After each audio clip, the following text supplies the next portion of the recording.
नमस्कार, आप देख रहे हैं डीडी न्यूज। आपके साथ मैं हूं गौरव श्रीवास्तव। तो चलिए बुलेटिन की शुरुआत करते हैं और सबसे पहले नजर डालते हैं इस वक्त की हेडलाइंस पर। केंद्रीय गृह मंत्री अमित शाह 3 दिन के पूर्वोत्तर दौरे पर। आइजॉल में असम राइफल्स की भूमि मिजोरम सरकार को हस्तांतरित। कहा, प्रधानमंत्री मोदी के नेतृत्व में हुई पूरी सालों पुरानी मांग। असम में लाचित बरफुकन पुलिस एकेडमी का भी किया उद्घाटन।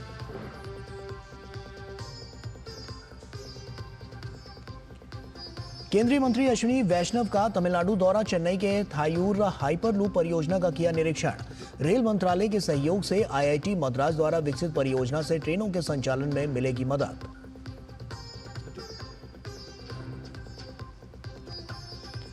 कर्नाटक में तेज हुआ तुष्टीकरण पर रण। सिद्धारमैया सरकार मुस्लिमों को देगी टेंडर में 4% आरक्षण। भाजपा ने कहा, वोट बैंक के लिए राहुल गांधी के इशारे पर लिया गया फैसला। कांग्रेस पर जिन्ना की राजनीति करने का भी आरोप।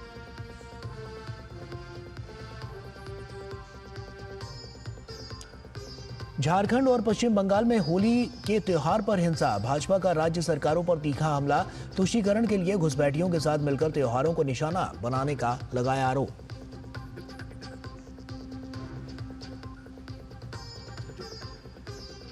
और तेलंगाना में 6 महिला नक्सलियों समेत 64 माओवादियों ने किया आत्मसमर्पण। आत्मसमर्पण करने वाले माओवादियों में से एक एरिया कमेटी सदस्य छत्तीसगढ़ के बीजापुर और सुकमा में थे सक्रिय।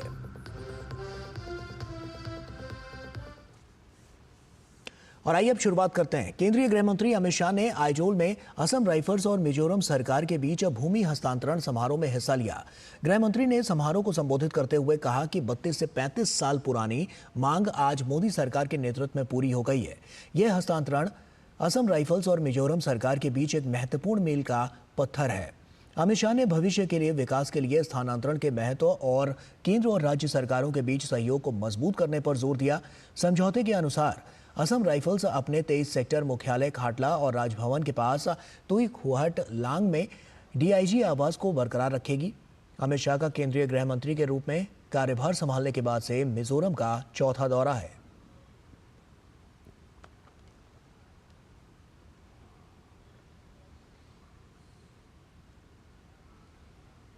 मिजोरम के विकास के लिए, आइजोल के विकास के लिए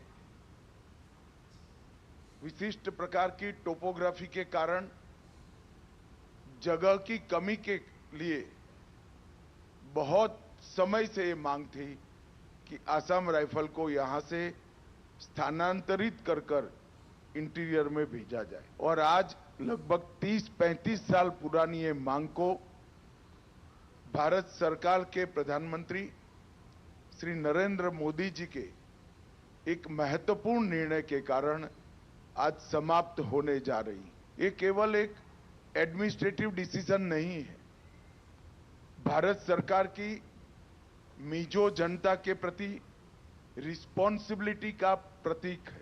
मिजोरम के विकास के लिए भारत सरकार के कमिटमेंट का ये परिचायक है। और वहीं गृह मंत्री ने कहा कि पूर्वोत्तर भारत के विकास में केंद्र सरकार प्रतिबद्ध है।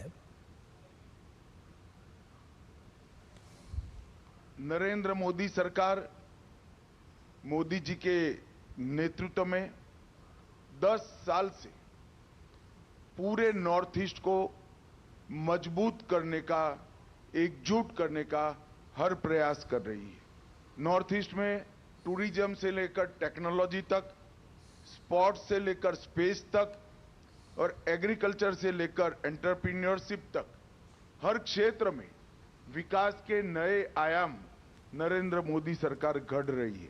आजादी से 2014 तक देश के सभी प्रधानमंत्रियों ने 21 बार नॉर्थ ईस्ट का टूर किया था और मोदी जी अब तक 78 टाइम नॉर्थ ईस्ट में आए हैं। हर क्षेत्र में नॉर्थ ईस्ट में विकास तो हो ही रहा है, परंतु साथ में नॉर्थ ईस्ट के अंदर अभूतपूर्व शांति स्थापित करने का काम भी नरेंद्र मोदी जी ने किया है।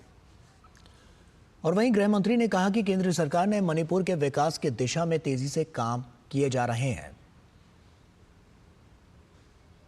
मिजोरम की बात करें तो 2,500 करोड़ रुपए की लागत से नेशनल हाईवे 502A पर एक पैकेज 1 और पैकेज 3 को शुरू करना, 1,742 करोड़ से आइजोल और कोलोसिब जिलों में नेशनल हाईवे 6 पर 4 लेन रोड का निर्माण करना, 1,600 करोड़ से आइजोल टुईपंग नेशनल हाईवे 54 को डबल लेन करने का काम, एयरवेज के में 10 हेलीपैड 2 करोड़ की लागत से हमने बनाए हैं। 5,000 करोड़ की लागत से बैराबी सैरांग रेलवे को हमने शुरू किया है। 600 करोड़ रुपीस की लागत से 164 बेड सुपर स्पेशलिटी अनुसंधान केंद्र रिसर्च सेंटर आज मिजोरम में बन रहा है। 314 मोबाइल टावर लगाकर मिजोरम में एयर कनेक्टिविटी को सुनिश्चित करने का काम, मोबाइल कनेक्टिविटी को सुनिश्चित करने का काम किया गया है। केंद्रीय इलेक्ट्रॉनिक्स और सूचना प्रौद्योगिकी मंत्री अश्विनी वैष्णव तमिलनाडु के दौरे पर रहे। उन्होंने तिरुवल्लूर जिले में श्री पेरम्बदूर के पास इलेक्ट्रॉनिक्स फैक्ट्री जेटवर्क का उद्घाटन किया। साथ ही चेन्नई में देश के पहले हाइपरलूप टेस्ट ट्रैक के प्रोटोटाइप मॉडल का भी निरीक्षण किया। इसके जरिए देश ने हाई स्पीड ट्रैवल की दिशा में ऐतिहासिक कदम बढ़ाया है। केंद्रीय मंत्री ने कहा है कि सरकार और शिक्षण संस्थान मिलकर भविष्य के ट्रांसपोर्ट में इनोवेशन कर रहे हैं।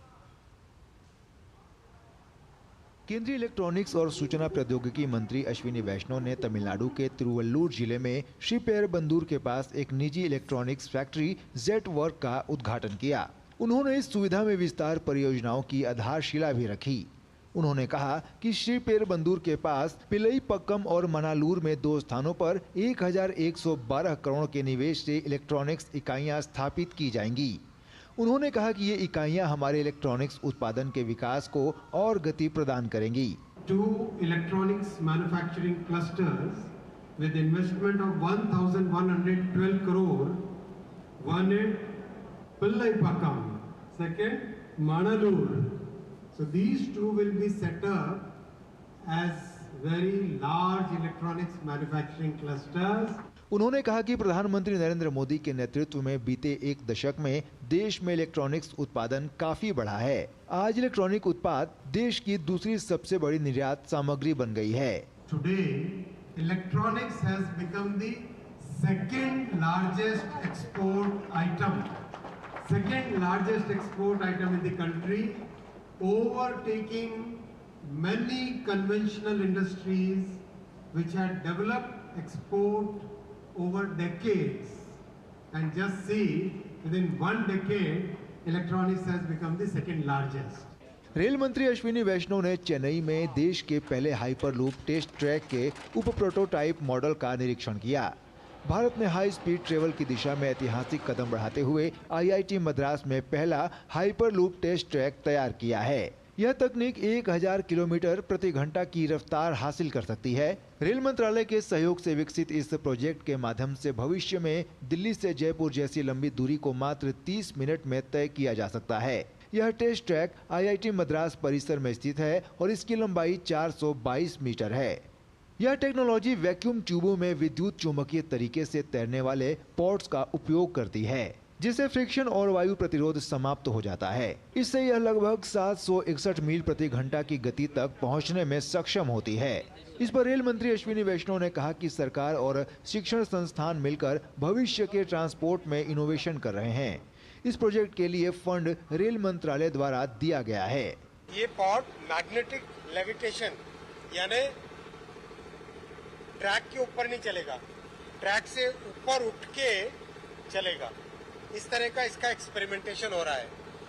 काफी अभी जर्नी बाकी है, अभी एक्सपेरिमेंटल स्टेज पे है और रेलवे की तरफ से पूरा सपोर्ट है, इंडस्ट्री की तरफ से पूरा सपोर्ट है, भारत सरकार की तरफ से पूरा सपोर्ट है। इसके साथ ही कार्यक्रम में शामिल हुए युवा इंजीनियरों और छात्रों ने हाइपरलूप पर रेल मंत्री अश्विनी वैष्णव और रेलवे अधिकारियों को इसकी विस्तृत जानकारी दी। Bureau report, DD news. Chennai के थायूर के डिस्कवरी सेंटर में आईआईटी मद्रास ने हाइपरलूप परियोजना विकसित की है। रेल मंत्रालय के आर्थिक सहयोग से आईआईटी मद्रास ने अपने कैंपस में ये हाइपरलूप तैयार किया है। आईआईटी मद्रास के निदेशक प्रोफेसर कामाकोटी विजयनाथन से डीडी न्यूज ने खास बातचीत की और इस परियोजना की उन्होंने जानकारी दी। इससे अंडरग्राउंड ट्रेनों के संचालन में काफी मदद मिलेगी और ट्रेनों की स्पीड को बढ़ाया जा सकेगा। इस परियोजना के लिए आईआईटी मंत्रालय ने रेल मंत्रालय और केंद्रीय रेल मंत्री अश्विनी वैष्णव को धन्यवाद दिया है। आईआईटी मद्रास के द्वारा हमारा देश के लिए बहुत प्राउड मोमेंट रखा है। ये हाइपरलूप टेक्नोलॉजी में हम हाउ फार हम पहुंच गया, आज क्या क्या हम करना चाहते हैं। हाइपरलूप टेक्नोलॉजी एक बहुत बड़ा एक्सप्लोरेटरी प्रोजेक्ट है हमारे लिए। रेलवेज, मिनिस्ट्री ऑफ रेलवेज इसका हमें बहुत बड़ा सपोर्ट किया है अभी तक। इसी में 3 प्रकार का ट्रांसपोर्टेशन हो सकता है। एक रेल में एक पॉड जाते हैं, वो उसमें हम वो ग्राउंड में रेल है, उसके ऊपर हमारा पॉड जाएगा और उसका स्पीड अभी 200 किलोमीटर हो जाएगा और उसी में हम मैग्नेटिक लेविटेशन करके वो पॉड को ऊपर रख के उसको उस स्पीड में हम 400 किलोमीटर पर आवर तक जा सकते हैं। और इस ट्यूब को हम वैक्यूम करते तो ये लेविटेशन के साथ 600 किलोमीटर पर आवर तक जा सकते हैं। अभी आप 420 मीटर्स का एक टेस्ट ट्रैक बना है। इसी में लास्ट मंथ फरवरी मास में हम international Asia first hyperloop international competition भी हुआ है यहाँ। आज मंत्री जी से ये 3 डेमोस हम करेंगे। ये प्रोजेक्ट, ये प्रेस्टिजियस प्रोजेक्ट है, इसको टाइमलाइन? हाँ, टाइमलाइन तो है। अभी 2 मास में, अभी मई एंड हम लेविटेशन के द्वारा कर सकते हैं। अभी जून और जुलाई, मिड जुलाई में हम इसका कंप्लीट प्रोजेक्ट करेंगे। ये स्ट्रेट ट्रैक है। अभी ये कर्व और हाइट एल्टीट्यूड के लिए ऊपर चढ़ना, फिर ब्रिंगिंग डाउनवर्ड्स, इसी प्रकार का 2 कुछ टेस्ट भी करना है। कर्नाटक सरकार ने 7 मार्च को जब बजट पेश किया था तब से ही मुख्यमंत्री सिद्धारमैया सवालों के घेरे में हैं। तब जो घोषणा की गई थी, आज राज्य मंत्रिमंडल ने उसकी पुष्टि कर दी कि सार्वजनिक निर्माण कार्यों के 4% ठेके अब श्रेणी 2B के तहत मुसलमानों के लिए आरक्षित किए जाएंगे। इसे लेकर भाजपा राज्य सरकार पर हमलावर हो गई है और इसे कांग्रेस की तुष्टीकरण की नीति करार देते हुए इस आरक्षण के निर्णय को संविधान की मूल भावना के खिलाफ बताया है। हालांकि अब राज्य सरकार बचाव की मुद्रा में नजर आ रही है। कर्नाटक में तेज हुआ तुष्टीकरण पर रण, मुस्लिमों को मिलेगा ठेके में आरक्षण। भाजपा का कांग्रेस पर जोरदार वार, जिन्ना की राजनीति करने का आरोप। कर्नाटक में सिद्धारमैया मंत्रिमंडल के एक फैसले से एक बार फिर तुष्टीकरण की राजनीति को लेकर घमासान शुरू हो गया है। फैसले से आक्रामक भाजपा ने तो कांग्रेस पर जिन्ना की राजनीति करने का आरोप लगा दिया है। दरअसल कर्नाटक सरकार ने कर्नाटक सार्वजनिक खरीद पारदर्शिता अधिनियम में संशोधन को मंजूरी दे दी है। इसका उद्देश्य मुस्लिम ठेकेदारों को निविदाओं में 4% आरक्षण प्रदान करना है। जानकारी के अनुसार शुक्रवार को मुख्यमंत्री सिद्धारमैया की अध्यक्षता में विधानसभा के कैबिनेट हॉल में हुई बैठक में ये निर्णय लिया गया और तय किया गया कि KTPP अधिनियम में चालू विधानसभा सत्र में पेश करने के बाद संशोधन किया जाएगा। इससे पहले 7 मार्च को कर्नाटक सरकार का बजट पेश करते हुए मुख्यमंत्री सिद्धारमैया ने पुष्टि की थी कि सार्वजनिक निर्माण कार्यों में 4% ठेके अब श्रेणी 2B के तहत मुसलमानों के लिए आरक्षित किए जाएंगे। राज्य के उप मुख्यमंत्री DK शिवकुमार का कहना है कि ये व्यवस्था राज्य के सभी अल्पसंख्यक समुदाय के लिए है। 4% reservation is not for Muslims. It is for all sections of minorities and backward classes.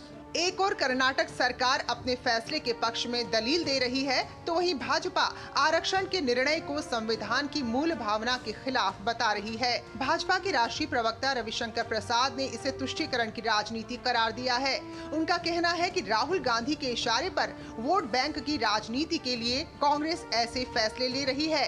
साथ ही भाजपा ने इसे जिन्ना की राजनीति करार दिया है। कर्नाटक सरकार ने अपने बजट में मुसलमानों के लिए 4% आरक्षण की घोषणा की है। अभी तक नौकरी तक समझते थे, अब सरकारी ठेकों में भी रिजर्वेशन हो रहा है। कम्युनल पॉलिटिक्स और वोट बैंक पॉलिटिक्स को एक नया आयाम दिया जा रहा है। जिन्ना चले गए, जिन्ना की पॉलिटिक्स करने वालों को छोड़ गए।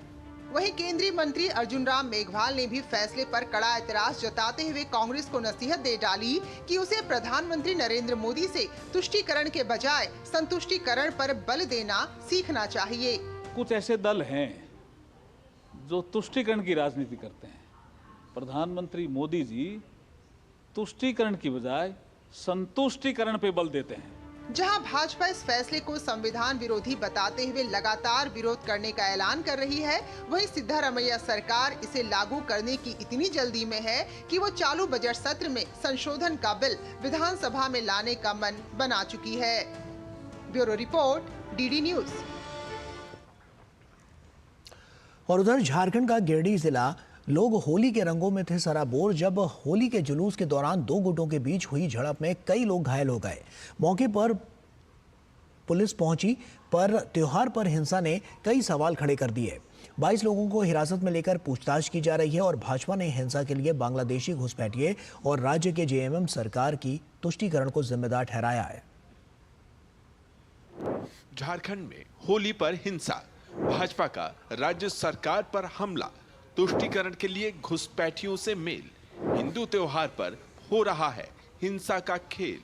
झारखंड के गिरिडीह जिले में होली के दौरान हुई झड़प में शामिल आरोपियों की गिरफ्तारी के लिए पुलिस ने तलाशी अभियान शुरू कर दिया है और अब तक 22 लोगों को गिरफ्तार भी किया गया है। घोरथंबा इलाके में शुक्रवार को होली के जुलूस के दौरान दो गुटों के बीच झड़प हो गई थी, जिनमें से कई लोग घायल हो गए। इस झड़प के दौरान कई दुकानों और वाहनों में आग लगा दी गई। हालांकि मौके पर पुलिस ने पहुंचकर सब नियंत्रित कर लिया। शनिवार को स्थिति सामान्य रही, लेकिन दुकानें नहीं खुली, लोग अपने घरों में सिमटे रहे। पुलिस सीसीटीवी फुटेज को खंगालकर उपद्रवियों की पहचान कर रही है और उनकी गिरफ्तारी के लिए छापेमारी कर रही है। सिचुएशन पूरा नॉर्मल है, सब कुछ शांति है और यहाँ पे कहीं कोई इशू नहीं है। जैसे कल हम लोगों को सूचना मिली, पुलिस और प्रशासन जो भी हमारे मजिस्ट्रेट थे, सब लोग यहाँ पे थे, हम लोगों ने तुरंत ही इस पर काबू पा लिया था। गिरिडीह हिंसा के बाद भाजपा राज्य सरकार पर हमलावर है। भाजपा ने हिंसा के लिए बांग्लादेशी घुसपैठिए और राज्य की जेएमएम सरकार को तुष्टीकरण के लिए जिम्मेदार ठहराया। तो वहीं जेएमएम ने कहा कि राज्य में हिंसा फैलाने वालों पर सख्त कार्रवाई की जाएगी।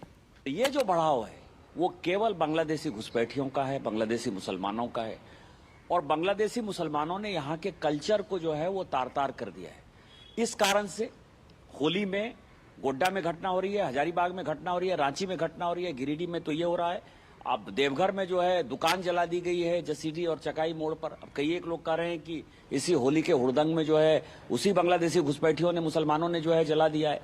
ये घटना कांग्रेस के नीतियों के कारण हो रहा है, जिसमें कि वो बांग्लादेशी मुसलमानों को यहाँ ला रहे हैं। सरकार की ये कमजोरी है,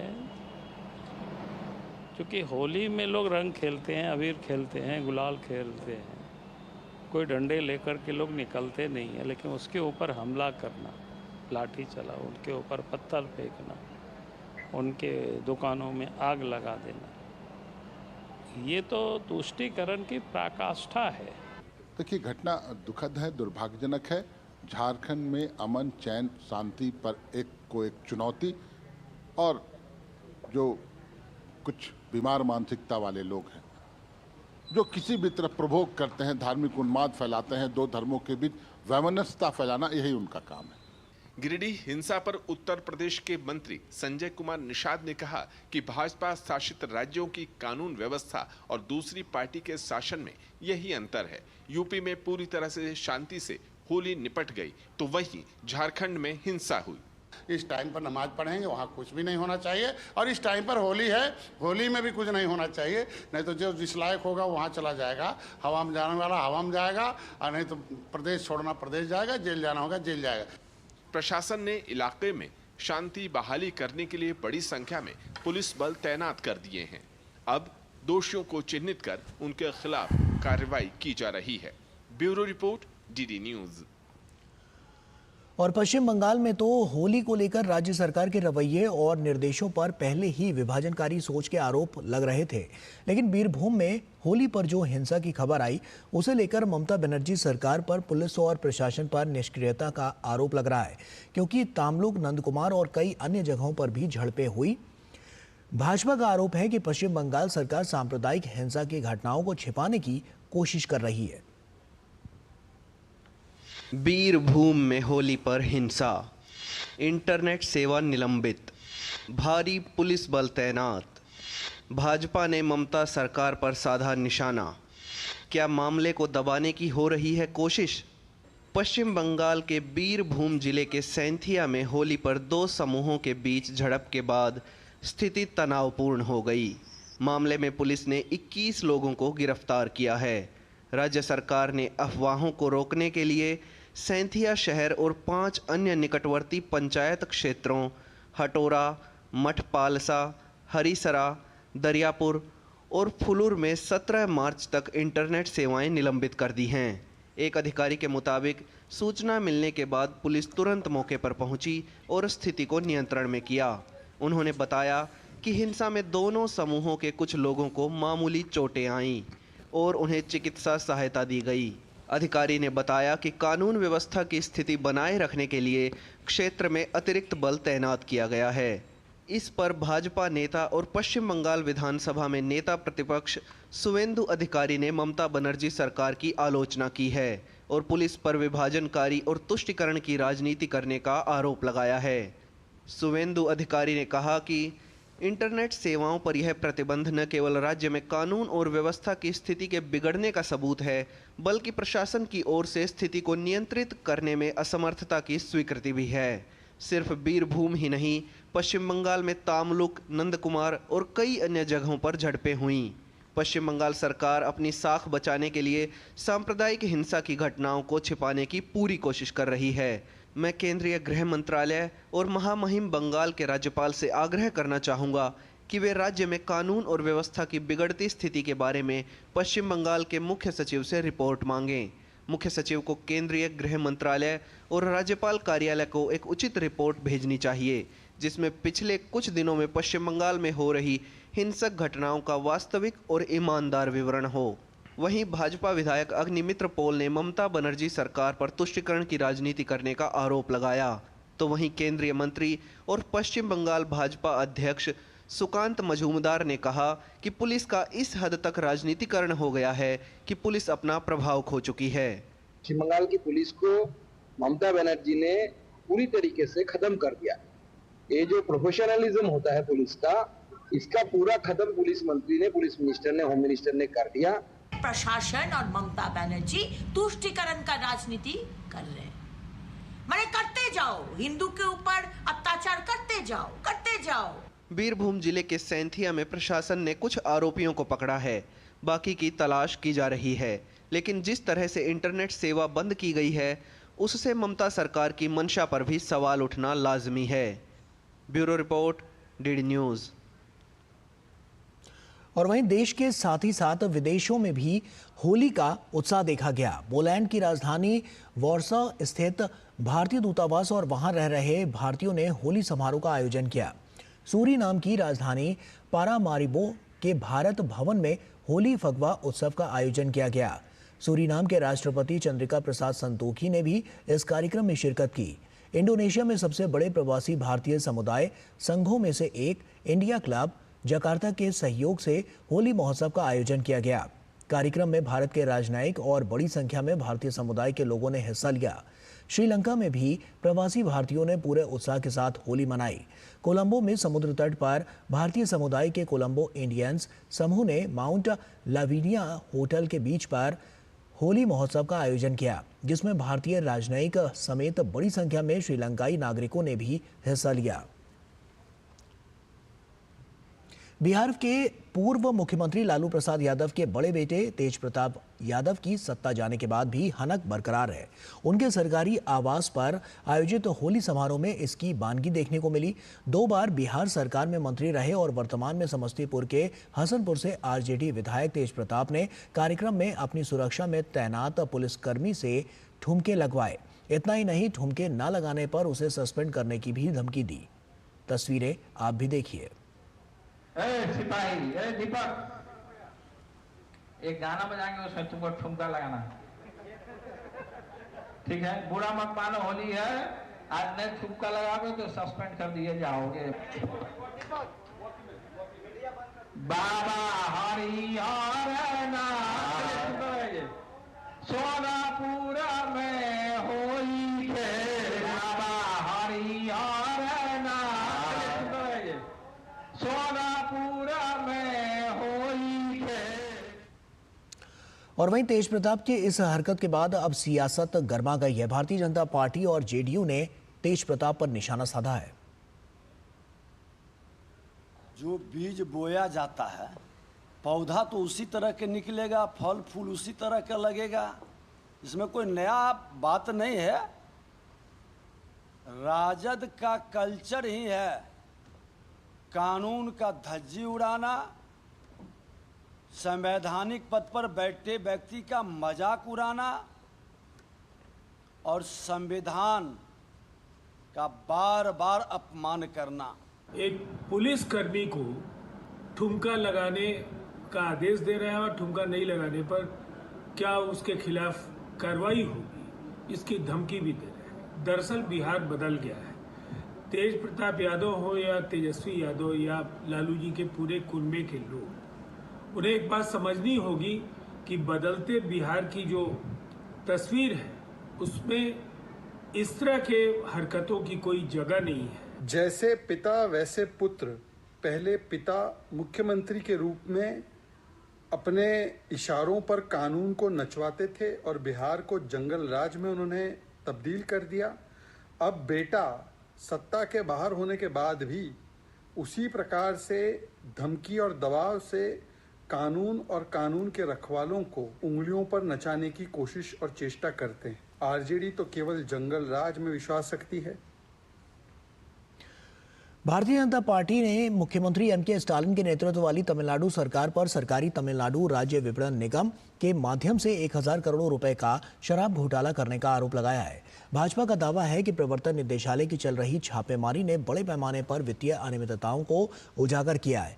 भाजपा ने शुक्रवार को तमिलनाडु के मुख्यमंत्री एमके स्टालिन पर तमिलनाडु में तमिलनाडु राज्य विपणन निगम और शराब आपूर्ति करने वाली कंपनियों पर चल रही ईडी की छापेमारी से ध्यान हटाने के लिए त्रिभाषा नीति और अन्य मुद्दों पर निराधार अफवाहें फैलाने का आरोप लगाया। भाजपा के प्रदेश अध्यक्ष के अन्नामलाई ने कहा, ईडी ने डिस्टिलरी से रिश्वत के रूप में भुगतान किए गए 1000 करोड़ रुपए की बेहिसाब नकदी से जुड़े दस्तावेजों का खुलासा किया है।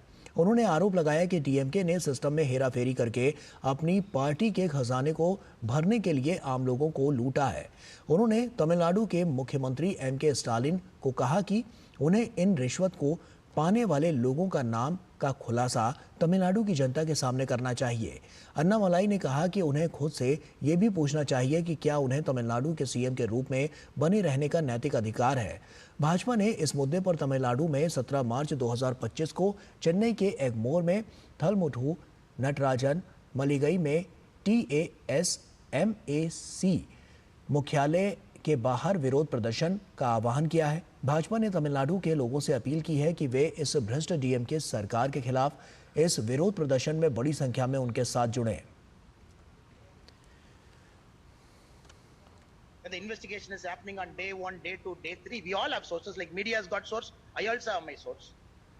That is why it is over 1,000 crore. I believe it is multiple 1,000 crore. It is over 1,000 crore. Transport scam, liquor scam, one scam after the other. Every single scam is involved, and he is the kingpin. And Supreme Court has questioned whether he has got the moral right to continue as a chief minister, as a minister in the state, because chief minister has kept his post warm, and he has given to him right after he came out of jail. If there is one guy who cannot talk about political probity, it is Mr. Senthil Balaji, whom I keep calling liquor minister. So this scam is much bigger than Chhattisgarh, much bigger than Delhi. I'm sure ED will do a good job. They have to do a good job. और दिल्ली की मुख्यमंत्री रेखा गुप्ता ने कहा कि 2025 से 26 के विकसित Delhi budget के निमित्त हमने दिल्ली के हर गांव और देहात क्षेत्र से अपने किसान भाइयों को बुलाया था और उन्होंने हमारे सामने कई तरह की समस्याएं रखी। आज हमारे देहात को दिल्ली सरकार से बहुत उम्मीदें हैं। मैं उन्हें विश्वास दिलाती हूं कि उन्होंने जो भी समस्याएं हमारे सामने रखी हैं उनका समाधान किया जाएगा। डबल इंजन की सरकार है। केंद्र और दिल्ली सरकार मिलकर किसानों की हर समस्या का समाधान करेगी। 2025-26 विकसित दिल्ली बजट के निमित्त हमने दिल्ली के कोने कोने से गांव देहात के अपने किसान भाइयों को यहां बुलाया था और अनेकों प्रकार की समस्याएं उन्होंने हमारे सामने रखी, अपने सुझाव रखे। जितनी भी समस्याएं उन्होंने हमारे समक्ष रखी है, दिल्ली सरकार के समक्ष रखी है, एक एक समस्या को समाधान मिलेगा, क्योंकि अब वो सरकारें नहीं हैं जो केवल दोषारोपण करती थी। आज डबल इंजन की सरकार है। राष्ट्रीय राजधानी में शनिवार को हवा की गुणवत्ता में बड़ा सुधार देखा गया। एयर क्वालिटी इंडेक्स 85 दर्ज किया गया, जो पिछले 3 सालों में सबसे कम है। ये 1 जनवरी से 15 मार्च तक की अवधि में सबसे कम है। मौसम विभाग ने अगले कुछ दिनों में तापमान में और बढ़ोतरी का अनुमान लगाया है। दिल्ली में हवा की गुणवत्ता में सुधार एक बड़ी राहत की खबर है। वायु गुणवत्ता प्रबंधन आयोग के अनुसार ये इस साल का पहला दिन है जब AQI संतोषजनक श्रेणी में आया है। संतोषजनक श्रेणी का मतलब है कि AQI 50 से 100 के बीच है। दिल्ली में मार्च के महीने में संतोषजनक AQI पिछले 5 सालों में यानी 2020 के बाद पहली बार दर्ज किया गया। एयर क्वालिटी इंडेक्स हवा में मौजूद प्रदूषकों की मात्रा को मापता है और ये संख्या जितनी कम होती है हवा उतनी ही साफ होती है। दिल्ली NCR में शुक्रवार शाम को कुछ इलाकों में हल्की बारिश हुई थी, जिससे एयर क्वालिटी में सुधार हुआ है। राजस्थान विधानसभा में नेता प्रतिपक्ष टीकाराम जूली के अभिनेत्री माधुरी दीक्षित पर दिए गए अपमानजनक बयान के बाद सियासी बयानबाजी तेज हो गई है। नेता प्रतिपक्ष टीकाराम जूली ने सरकार पर आईफा आयोजन में अनियमितताओं का आरोप लगाते हुए कई सवाल दागे।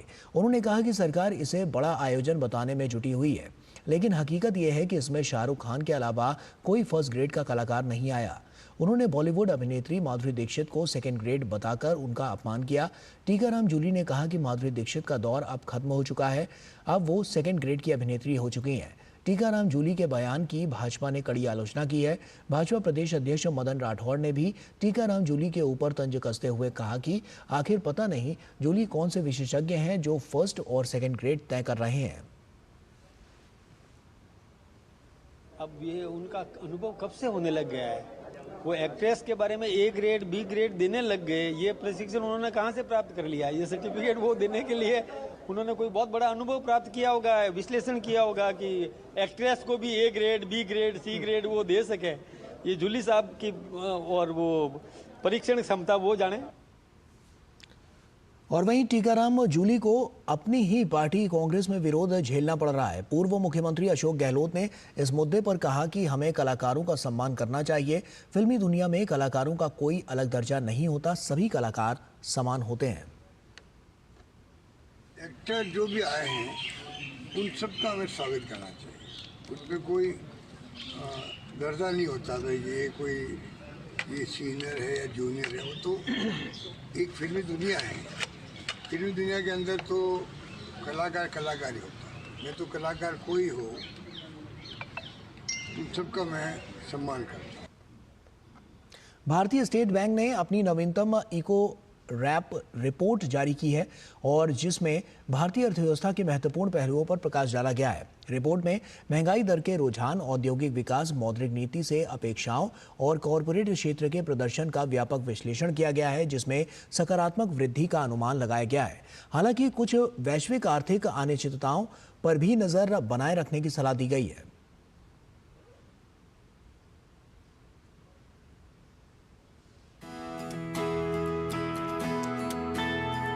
एसबीआई की जारी ताजा इकोरैप रिपोर्ट भारत के वर्तमान आर्थिक परिदृश्य का व्यापक विश्लेषण पेश करती है, जिसमें मुद्रास्फीति, मौद्रिक नीति, औद्योगिक उत्पादन और कॉरपोरेट प्रदर्शन में अहम बिंदुओं पर प्रकाश डाला गया है।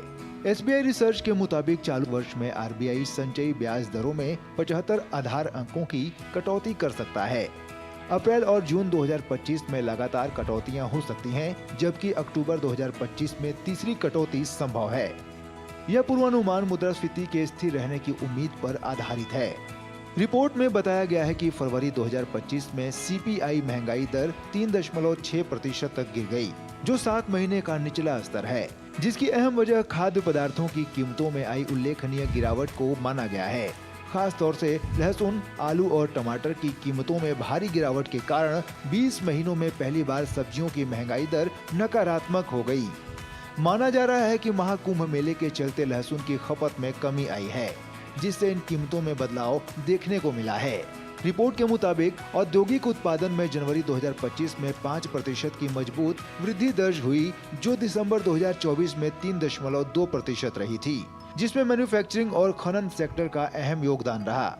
विनिर्माण क्षेत्र में 5.5 की वृद्धि, जबकि खनन में 4.4% की वृद्धि दर्ज की गई।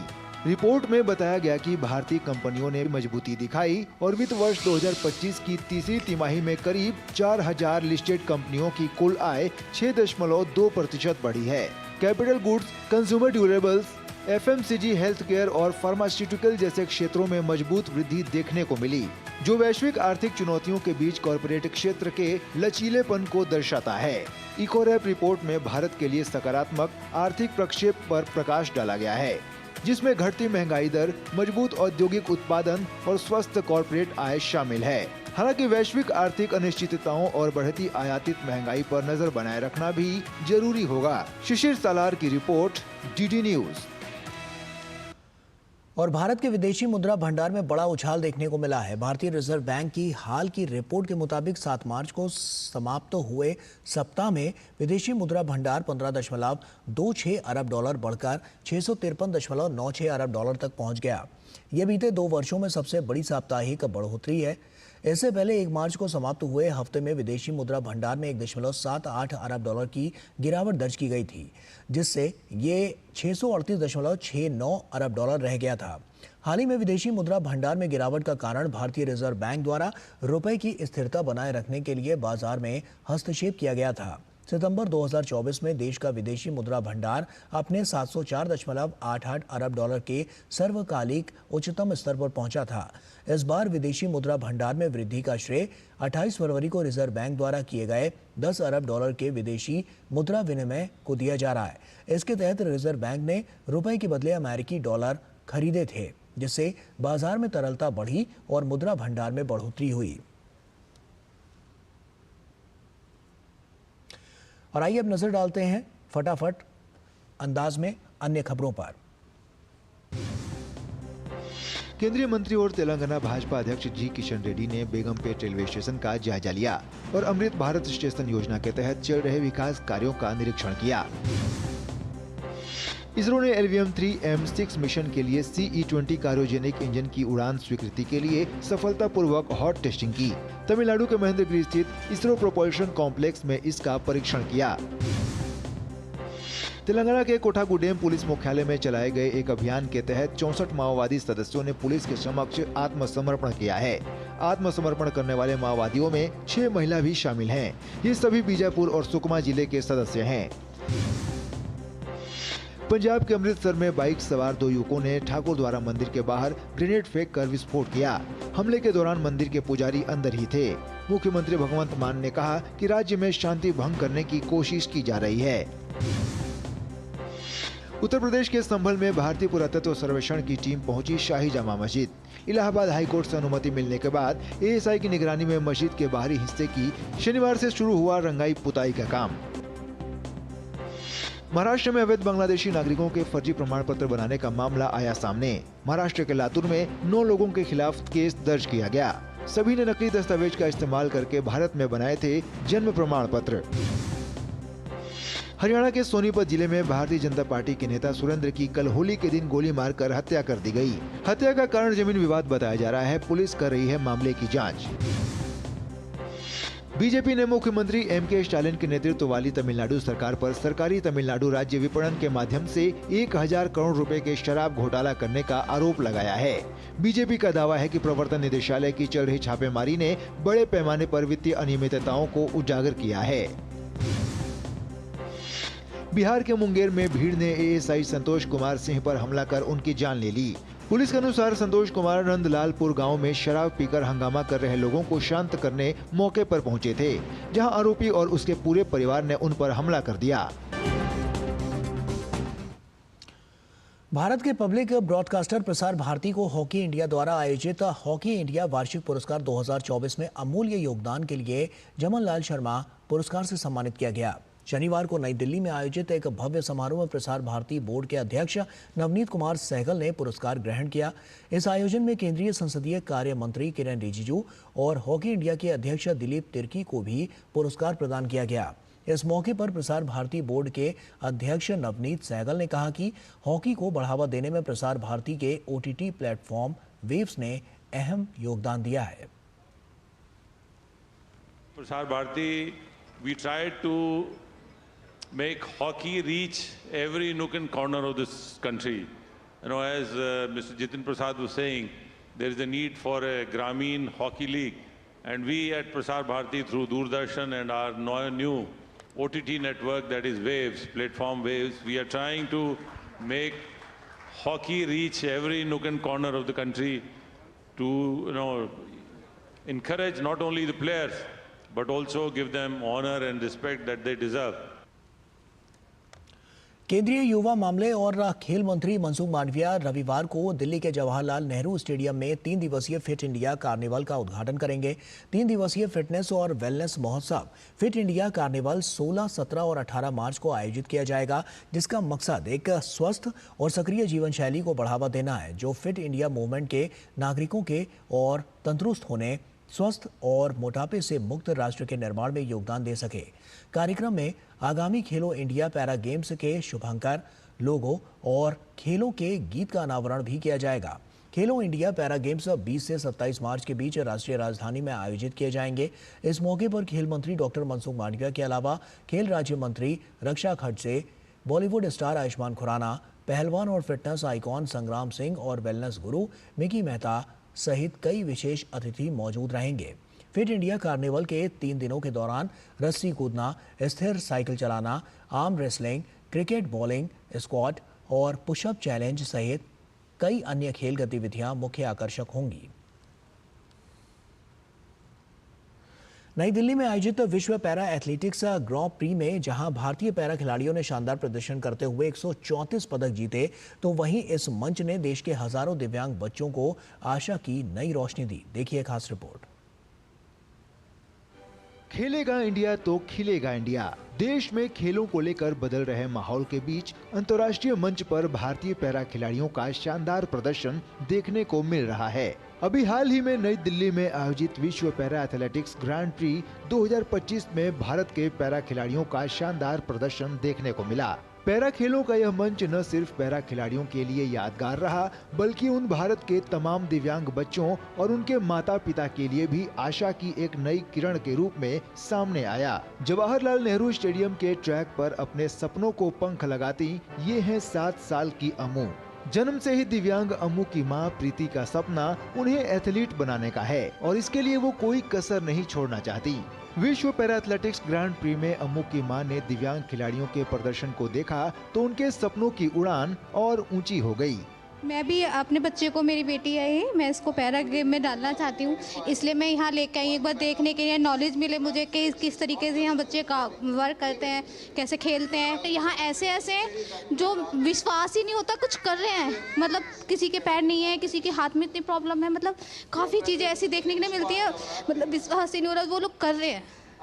और मुझे भी थोड़ी उम्मीद जगी है कि हाँ ये भी कुछ कर सकती है। फिर भारतीय पैरालंपिक समिति के अध्यक्ष देवेंद्र झाझरिया भी मानते हैं कि मैदान पर खेल देखने आए दिव्यांग बच्चे कल खेलों में भारत का परचम लहराएंगे। कई दिव्यांग पहले से ही आ गए हैं कि हमें टूर्नामेंट देखना है, कुछ चेन्नई से आए हैं कि इंटरनेशनल टूर्नामेंट हमें देखना है। जब उनके अंदर क्रेज है देखने का, वो कल खेलेंगे भी। मैं बिहाफ ऑफ पीसीआई प्रेसिडेंट बहुत खुश हूँ कि जो युवा है, जो डिफरेंटली एबल युवा है, वो अब स्पोर्ट्स की तरफ आना चाहता है, वो देश के लिए मेडल जीतना चाहता है। दिव्यांग खिलाड़ियों के जीवन को सुगम बनाने और उनके लिए काम करने वाली संस्था स्वयं की अध्यक्ष स्मीरू जिंदल ने भी प्रधानमंत्री मोदी के सुगम्य भारत अभियान को आगे ले जाने की बात करते हुए कहा कि अगर खिलाड़ियों के जीवन को सुगम बनाया जाए तो ये हर काम को कर सकते हैं। माननीय प्राइम मिनिस्टर जी ने एक अभियान शुरू किया है, सुगम्य भारत अभियान। उसके अंतर्गत ये चीज़ लोगों में जागरूकता फैली है कि सुगम्यता कितनी इम्पोर्टेंट चीज़ है और पैरा एथलीट्स के लिए ये एक जीवन जीने के लिए एक बहुत ही नॉर्मल चीज़ है। ये लग्जरी की बात नहीं है, एक जीवन को जीने की बात है। सरकार और गैर सरकारी संगठनों की भागीदारी के साथ पैरा खेलों में अप्रत्याशित बढ़ोतरी देखने को मिली है। जाहिर तौर पर विश्व पैरा एथलेटिक्स ग्रांड प्री जैसे मंच न सिर्फ खेलों के लिहाज से बल्कि खेलों में युवाओं की भागीदारी को बढ़ाने के लिहाज से भी उतने ही जरूरी हैं। सुशील कुमार की report, DD news. PGV polo team ने बीएमसी एडवाइजर्स पोलो कप 2025 की ट्रॉफी अपने नाम कर ली है। नई दिल्ली के जयपुर पोलो ग्राउंड में आयोजित रोमांचक मुकाबले में पीजीवी ने इक्विपमेंट को 6-3 से हराकर ट्रॉफी पर कब्जा जमाया। मुकाबले में लोकसभा सांसद और पोलो खिलाड़ी नवीन जिंदल और उनकी टीम का शानदार प्रदर्शन देखने को मिला।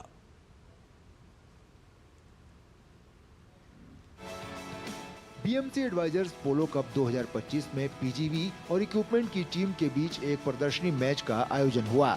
दिल्ली के जयपुर पोलो ग्राउंड में खेले गए इस मुकाबले की शुरुआत दिल्ली के मुख्यमंत्री रेखा गुप्ता ने गेंद फेंक कर की। दोनों टीमों के बीच रोमांचक मुकाबले में पीजीवी की टीम ने इक्विपमेंट की टीम को 6-3 से हराकर ट्रॉफी पर अपना कब्जा जमा लिया।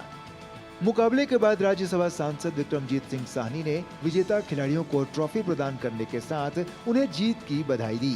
पोलो टूर्नामेंट जयपुर पोलो ग्राउंड्स में चल रहा है और आज इसका बहुत भव्य प्रदर्शन हुआ, जहां भारत की दो बहुत एस टीमों ने बड़ी अच्छी पोलो दिखाई। और क्योंकि ये बड़ी एक्सक्लूसिव गेम है और शायद सारे भारत में इसके 35-40 प्लेयर्स ही हैं, आज के इस पोलो टूर्नामेंट के लिए बहुत बहुत बधाई देता हूँ।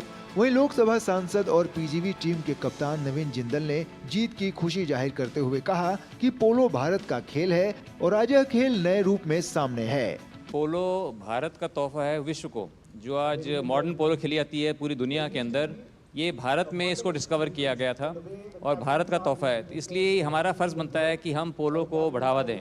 हमारा ये दायित्व है कि किस तरह से भारत के पोलो को फिर से, जैसे पहले लेवल बहुत ऊंचा होता था भारत के पोलो का, उसी तरह से दोबारा से भारत के पोलो का लेवल को ऊंचा किया जाए और ज़्यादा युवा आकर के इस खेल को खेलें। पीजीवी और इक्विपमेंट के बीच रोमांचक मुकाबले के दौरान स्टेडियम में मौजूद दर्शक अपने पसंदीदा खिलाड़ियों का उत्साह बढ़ाते नजर आए। रोमांचक मैच था, बहुत ही बेहतरीन किस्म का मैच था। बहुत ही ज्यादा घोड़ों का ये देख के, और जो प्लेयर्स थे वो भी बहुत अच्छे थे और बहुत मजा आया। BMC advisors bring this game to normal people or common people and the match was astonishing and we really enjoyed it. बहुत मज़ा आया, इट वॉज फैबुलस। सबसे इम्पॉर्टेंट बात, मेरा फर्स्ट पोलो मैच था and I had an amazing experience. The players, the horses, everybody were doing their best. So far, a very wonderful match, very competitive, excitement for everybody here. It's a massive thing organized by BMC Advisors.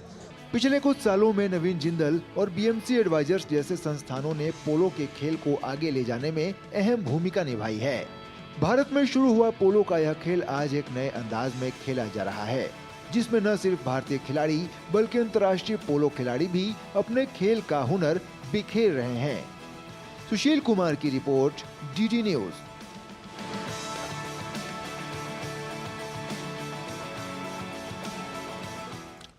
और Italy में चल रहे special Olympic का शीतकालीन खेलों में भारतीय खिलाड़ियों का ऐतिहासिक प्रदर्शन जारी है।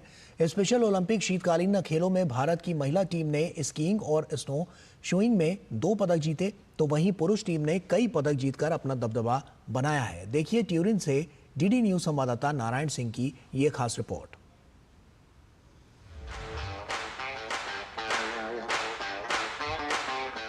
Majestic Italian Alps special Olympic विश्व शीतकालीन खेलों की मेजबानी कर रहे हैं, जहां समावेश की भावना पहले से कहीं अधिक मजबूत है।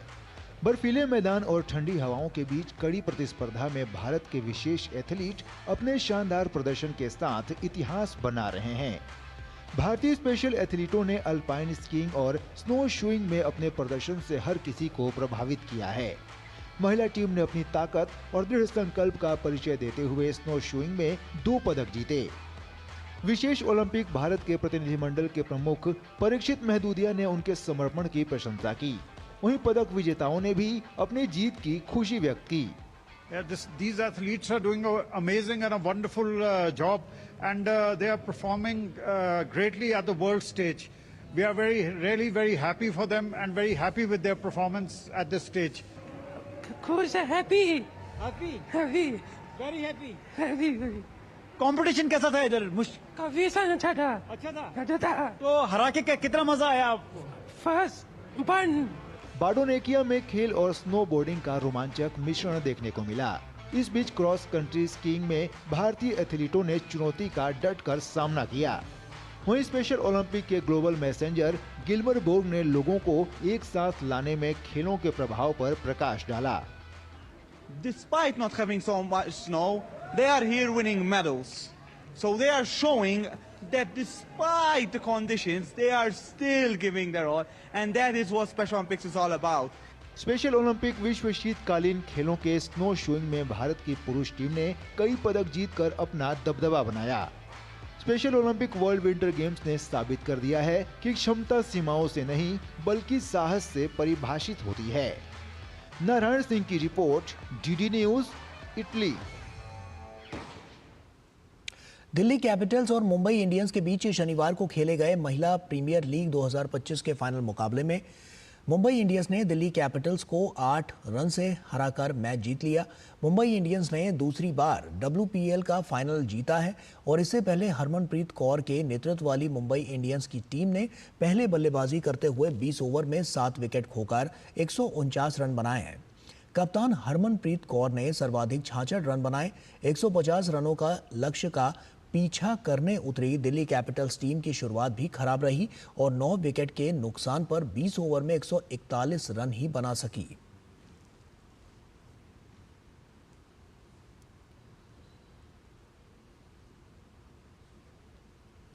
पाकिस्तान के चरमपंथी संगठन बलूच लिबरेशन आर्मी ने बलूचिस्तान प्रांत में जाफर एक्सप्रेस ट्रेन से अगवा किए गए 214 बंधकों को मारने का दावा किया है।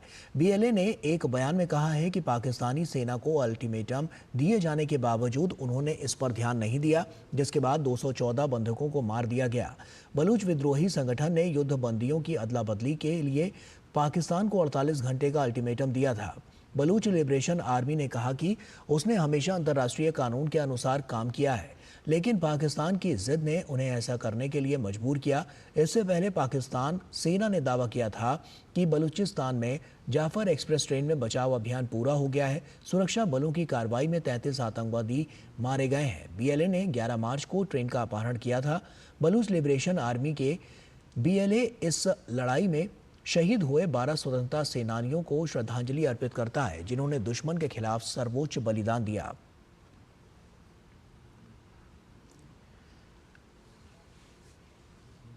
नासा और स्पेसएक्स ने अंतरिक्ष में पिछले साल से फंसे हुए अंतरिक्ष यात्री सुनीता विलियम्स और बुच विल्मोर को वापस लाने के लिए क्रू 10 मिशन लॉन्च किया। क्रू 10 मिशन पर ड्रैगन अंतरिक्ष यान ले जाने वाला फॉल्कन 9 रॉकेट ने नासा के कैनेडी स्पेस सेंटर से उड़ान भरी। नासा के अंतरिक्ष यात्री सुनीता विलियम्स और बुच विल्मोर पिछले साल जून में ISS पर फंस गए थे। विलियम्स और विल्मोर जून 2024 में ISS के मिशन पर गए थे, जो 8 दिन का था, लेकिन बोइंग के स्टार लाइनर अंतरिक्ष यान में तकनीकी समस्याओं के कारण वो वहीं फंस गए। नासा ने कहा कि क्रू 10 के अंतरिक्ष स्टेशन से जुड़ने के बाद क्रू 9 के Nick Hague, Sunita Williams, Butch Wilmore और अलेक्जेंडर गोरबुनोव कुछ दिनों बाद पृथ्वी पर लौटने वाले हैं।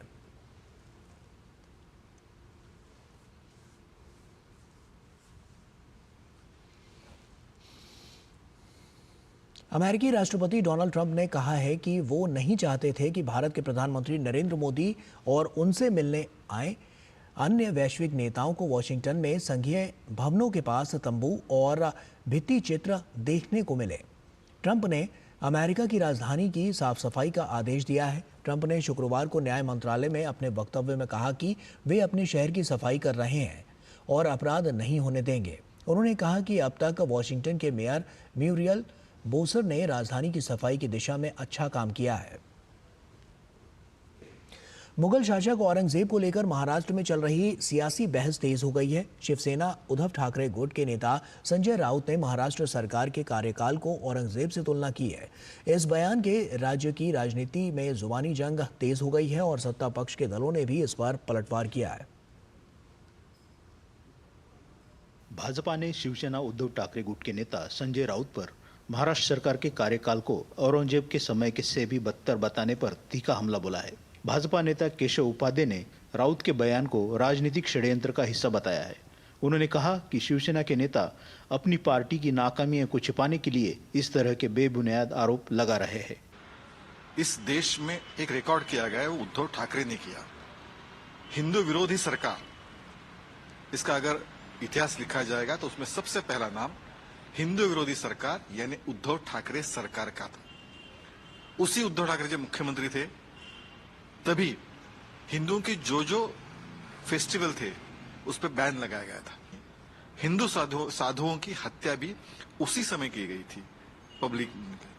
तो ये जो पूरा हम देखेंगे, जो 2.5 साल का उद्धव ठाकरे का जो कार्यकाल था मुख्यमंत्री करके, वो हिंदू विरोधी कार्यकाल।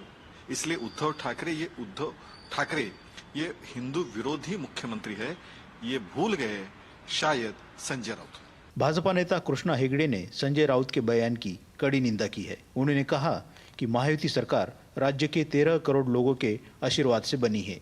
महाराष्ट्र में भारतीय जनता पार्टी, शिवसेना और राष्ट्रवादी कांग्रेस की महायुति की सरकार महाराष्ट्र के 13 करोड़ जनता के आशीर्वाद से बनी है।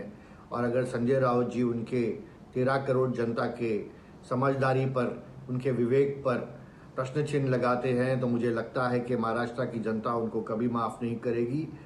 मुगल शासक औरंगजेब को लेकर महाराष्ट्र में चल रही सियासी बहस थमने का नाम नहीं ले रही है। पिछले कुछ दिनों में औरंगजेब को लेकर अच्छा खासा सियासी संग्राम चल रहा है। यह पूरा सियासी संग्राम हाल ही में आई बॉलीवुड फिल्म छावा के आने के बाद शुरू हुआ। शिशिर शेलार की रिपोर्ट, डीडी न्यूज, मुंबई। और इसी के साथ फिलहाल इस बुलेटिन में इतना ही। दीजिए इजाजत, नमस्कार।